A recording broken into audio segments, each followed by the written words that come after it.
Mr. O'Connor. What is your real name? Malcolm X. Is that your legal name? As far as I'm concerned, it's my legal name. Have you been to court to establish that I didn't have to go to court to be called Murphy or Jones or Smith.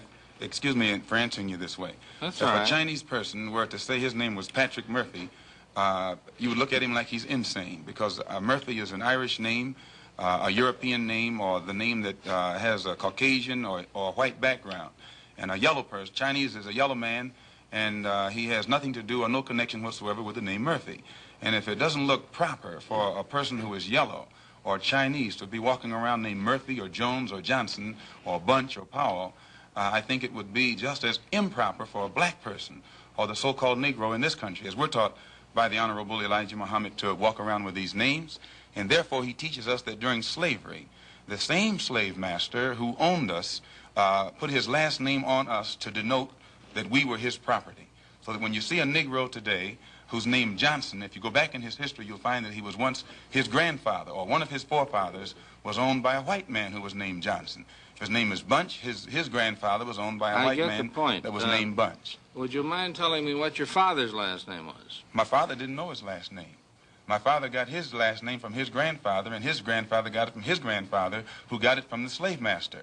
The real names of our people were destroyed during slavery. Was there any line, any point in the genealogy of your family when you did have to use the last name, and if so, what was it? The last name of my forefathers was taken from them when they were brought to America and made slaves. And then the name of the slave master was given, which we refuse. We reject that name today. You mean you won't even tell me what your father's supposed last name was or gifted last name was? I never acknowledge it whatsoever. Let me ask you about the status of Elijah Muhammad. First of all, is he ill? I spoke to him today. He is in better health than he has been. He's suffering from asthmatic bronchitis. Is that why he didn't attend your rally on last Tuesday? Yeah, the only reason that he didn't attend was his ill condition, and the weather here, especially on that particular day, was of such nature that it would have been almost insane for him to come. Well, now, did you hold that meeting last Tuesday because it coincided with the general election, the primary election? I think if you study the history of Mr. Muhammad's work and religious work in this country, we've had our convention on February the 26th every year for, I think, the past 33 years.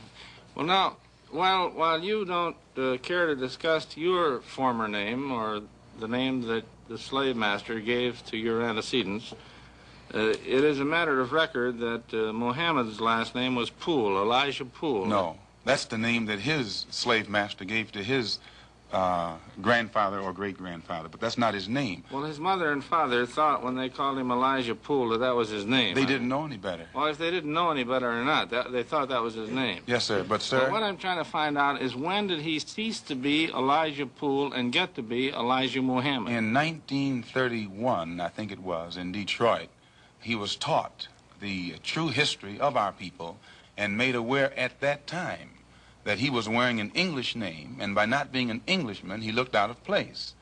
And his teacher gave him the name that he's wearing today, Muhammad, Elijah Muhammad. All right, now when did he become what he purports to be in your literature, the son of Allah?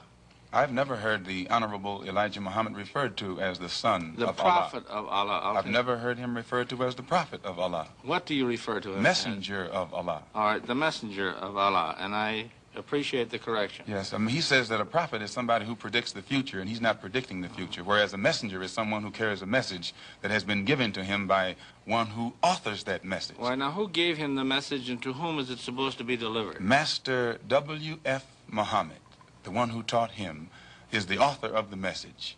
He gave it to the Honorable Elijah Muhammad, which makes him the messenger.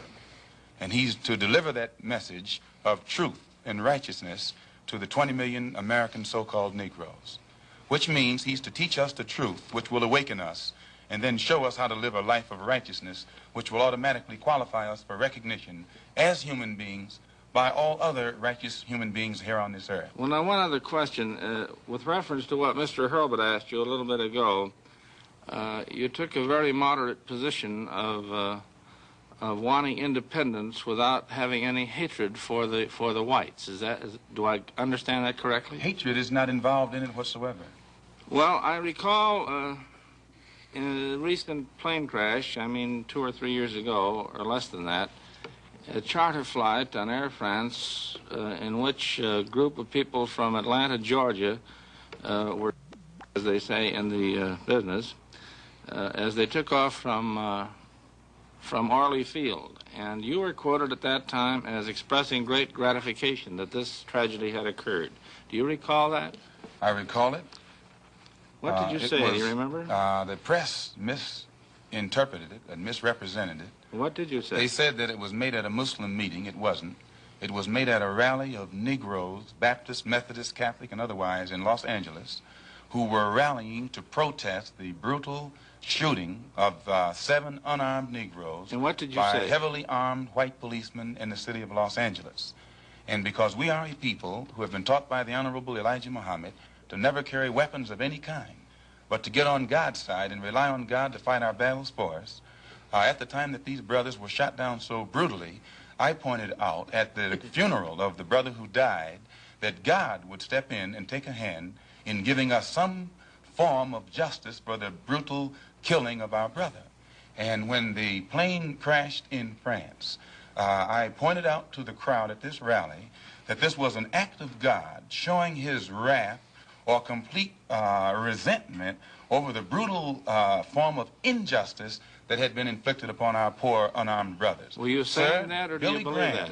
At that time, Dr. Billy Graham was in a crusade in Chicago, and the press, your papers here in this city, quoted Billy Graham of also saying that plane crash was an act of God.